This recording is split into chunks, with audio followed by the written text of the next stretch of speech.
স্বাগতম তোমাদের প্রিয় চ্যানেল অধ্যয়ন। শুরু করার আগে বইটি খুলে রাখুন আর আমার সাথে পড়তে থাকুন। আমাদের এই ছোট্ট চ্যানেলটি সাবস্ক্রাইব করতে ভুলবেন না। চলুন শুরু করি।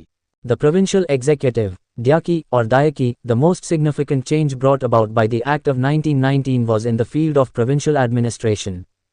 Dyaki was introduced in the provinces to meet two main aims: first, to give responsibility to popular representatives, and second, to meet the condition of political backwardness and administrative inexperience of the Indian people. Thus, responsibility for certain subjects of the government was transferred to the Indian hands, transferred list, while control over others was reserved in British hands, reserved list. In this way, the provincial government was divided into two halves. The governor and his executive council administered the reserved list, while the governor and his ministers administered the transferred list. This novel distribution of executive powers in the provinces was called Dyaki. On matters of common concerns, there was provision for joint consultation, with the governor presiding and having the last word. প্রাদেশিক নির্বাহী রাজতন্ত্র বা dyarchy 1919 সালের আইন দ্বারা সবচেয়ে উল্লেখযোগ্য পরিবর্তন আনা হয়েছিল প্রাদেশিক প্রশাসনের ক্ষেত্রে। দুটি প্রধান লক্ষ্য পূরণের জন্য প্রদেশগুলিতে দ্বৈততন্ত্রের সূচনা করা হয়েছিল।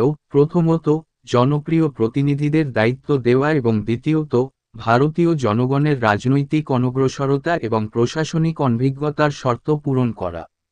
এইভাবে সরকারের কিছু বিষয়ের দায়িত্ব ভারতীয় হাতে হস্তান্তরিত তালিকা হস্তান্তর করা হয়েছিল এবং অন্যদের উপর নিয়ন্ত্রণ ব্রিটিশদের হাতে সংরক্ষিত ছিল সংরক্ষিত তালিকা। এইভাবে প্রাদেশিক সরকার দুটি ভাগে বিভক্ত ছিল। গভর্নর এবং তার নির্বাহী পরিষদ সংরক্ষিত তালিকা পরিচালনা করতেন, যখন গভর্নর এবং তার মন্ত্রীরা হস্তান্তরিত তালিকা পরিচালনা করতেন। প্রদেশগুলিতে নির্বাহী ক্ষমতার এই অভিনব বণ্টনকে বলা হতো দ্বৈততন্ত্র। সাধারণ উদ্বেগের বিষয়ে রাজ্যপালের সভাপতিত্বে এবং শেষ কথা বলে যৌথ পরামর্শের ব্যবস্থা ছিল। Transferred list it included the so-called nation-building subjects, which were mainly four, i.e. local self-government, health, education other than European and Anglo-Indian education, and some departments relating to agriculture. Other subjects were public works, libraries, museums, cooperatives, veterinary departments, fisheries, industries, weights and measures, public entertainments, religious and charitable endowments, etc. স্থানান্তরিত তালিকা এটি তথাকথিত জাতি গঠনের বিষয়ে অন্তর্ভুক্ত ছিল, যা প্রধানত চারটি ছিল, যেমন স্থানীয় স্বশাসন, স্বাস্থ্য, শিক্ষা, ইউরোপীয় ও অ্যাংলো ইন্ডিয়ান শিক্ষা ব্যতীত, এবং কৃষি সংক্রান্ত কিছু বিভাগ। অন্যান্য বিষয় ছিল গণপূর্ত, গ্রন্থাগার, জাদুঘর, সমবায়, পশু চিকিৎসা বিভাগ, মৎস্য, শিল্প, ওজন ও পরিমাপ, জনবিনোদন, ধর্মীয় ও দাতব্য এন্ডাউমেন্ট ইত্যাদি।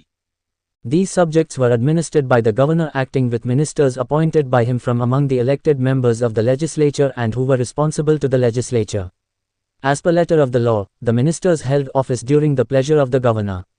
In practice, they were allowed to remain in power so long as they enjoyed the confidence of the legislature.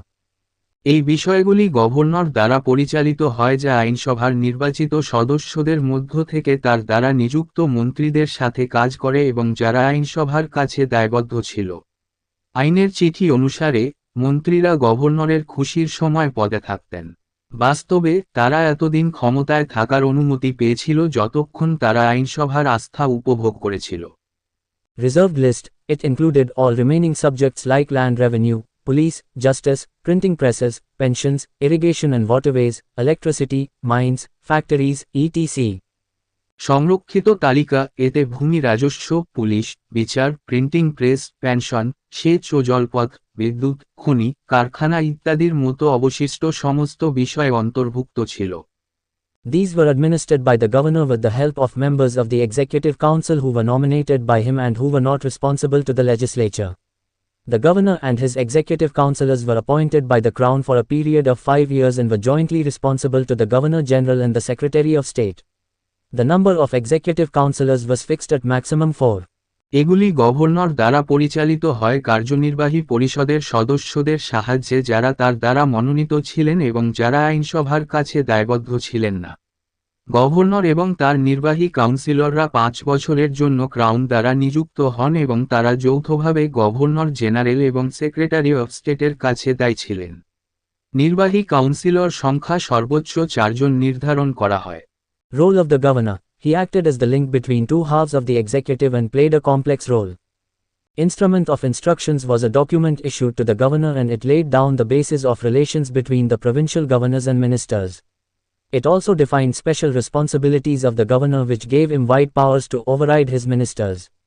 The special powers of the governor, for that matter, emerged as the biggest weakness of the councils and prevented the principle of responsible government from being put into practice.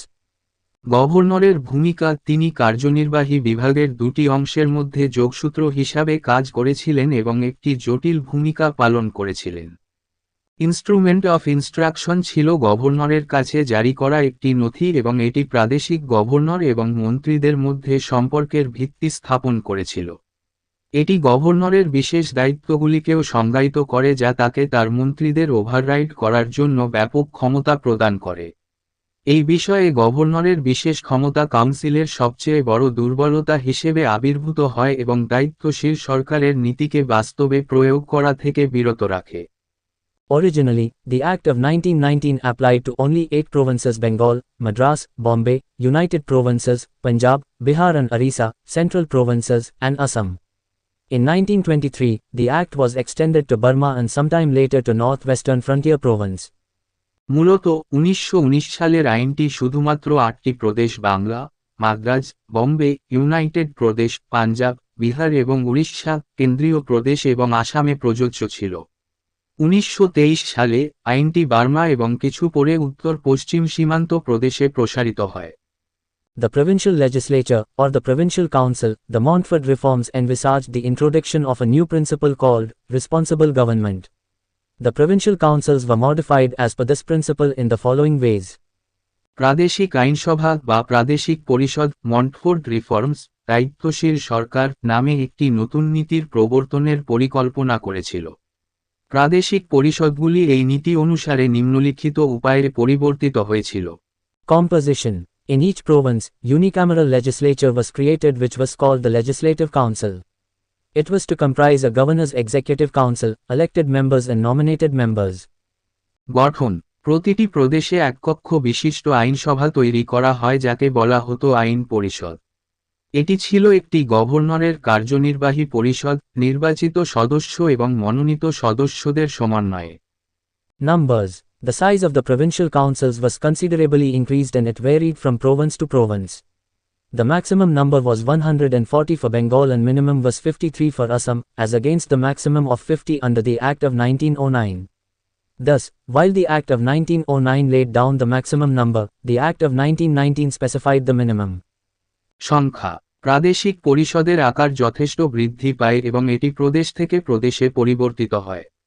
বাংলার জন্য সর্বাধিক সংখ্যা ছিল 140 এবং আসামের জন্য সর্বনিম্ন 53টি, 1909 সালের আইনের অধীনে সর্বাধিক 50টির বিপরীতে। এইভাবে 1909 সালের আইন সর্বাধিক সংখ্যা নির্ধারণ করলে 1919 সালের আইন সর্বনিম্নটি নির্দিষ্ট করে। Proportion of officials and non-officials. In the new councils, minimum 70% of the members were to be elected and maximum 20% could be officials. কর্মকর্তা হবে আধিকারিকদের অনুপাত। নতুন কাউন্সিলগুলিতে ন্যূনতম 70% সদস্য নির্বাচিত হতে হবে এবং সর্বোচ্চ 20% কর্মকর্তা হতে পারবেন। Method of appointment. The elected members were to be elected by direct election, i.e. the primary voters electing the members. Though the authors of the Montfort report criticized separate electorates, they decided to continue with the system. In fact, these were extended to the 6 in Punjab. Later, seats were also reserved for the non-Brahmins on demand of the Justice Party. Constituencies were designed to represent particular communities or special interests such as universities, landlords and chambers of commerce. নিয়োগের পদ্ধতি: নির্বাচিত সদস্যদের সরাসরি নির্বাচনের মাধ্যমে নির্বাচিত হতে হবে, অর্থাৎ প্রাথমিক ভোটাররা সদস্যদের নির্বাচন করবে। যদিও মন্টফোর্ট রিপোর্টের লেখকরা পৃথক নির্বাচকমণ্ডলীর সমালোচনা করেছেন, তারা এই ব্যবস্থা চালিয়ে যাওয়ার সিদ্ধান্ত নিয়েছেন। প্রকৃতপক্ষে এগুলি পাঞ্জাবের শিখদের কাছে প্রসারিত হয়েছিল। পরে জাস্টিস পার্টির দাবিতে অব্রাহ্মণদের জন্য আসন সংরক্ষিত হয়। নির্বাচনী এলাকাগুলি নির্দিষ্ট সম্প্রদায় বা বিশেষ স্বার্থ যেমন বিশ্ববিদ্যালয়, জমিদার এবং চেম্বার অফ কমার্সের প্রতিনিধিত্ব করার জন্য ডিজাইন করা হয়েছিল। Qualification for voters. Even in general constituency, the right to vote depended on a number of qualifications such as residence in that constituency for a minimum period of time, ownership or occupation of a house with minimum rental value, payment of a minimum municipal tax or income tax, receipt of a military pension, etc. As a result, the franchise was extremely narrow. In 1920, less than 5% people got the right to vote. Women could not vote or contest elections. In Britain itself, women got the right to vote only in 1918. ভোটারদের জন্য যোগ্যতা, এমনকি সাধারণ নির্বাচনী এলাকায়ও ভোটের অধিকার অনেক যোগ্যতার উপর নির্ভর করে, যেমন সেই নির্বাচনী এলাকায় ন্যূনতম সময়ের জন্য বসবাস, ন্যূনতম ভাড়া মূল্য সহ একটি বাড়ির মালিকানা বা দখল, ন্যূনতম পৌর কর বা আয়কর প্রদান, সামরিক পেনশন ইত্যাদির প্রাপ্তি। ফলস্বরূপ ভোটাধিকার ছিল অত্যন্ত সংকীর্ণ। 1920 সালে 5%-এরও কম লোক ভোট দেওয়ার অধিকার পেয়েছিল। নারীরা ভোট বা নির্বাচনে প্রতিদ্বন্দ্বিতা করতে পারে না। ব্রিটেনে 1918 সালেই নারীরা ভোটাধিকার পেয়েছিলেন। Duration of the council. The term of the council was fixed at 3 years. But it could be dissolved earlier by the governor, and in such a case a new council was to be elected within 6 months after the dissolution. পরিষদের মেয়াদ, কাউন্সিলের মেয়াদ 3 বছর নির্ধারণ করা হয়েছিল। তবে এটি গভর্নর দ্বারা আগেই ভেঙে দেওয়া যেতে পারে এবং সেক্ষেত্রে বিলুপ্ত হওয়ার 6 মাসের মধ্যে একটি নতুন কাউন্সিল নির্বাচন করতে হবে। Functions of the councils. The functions were also enlarged. The members enjoyed the right to freedom of speech. They could ask questions and supplementaries, move resolutions and initiate legislations concerning any provincial subject, and could even reject the budget, though the governor could restore it. পরিষদের কার্যাবলী, ফাংশনগুলিও বড় করা হয়েছিল। সদস্যরা বাক স্বাধীনতার অধিকার ভোগ করেন।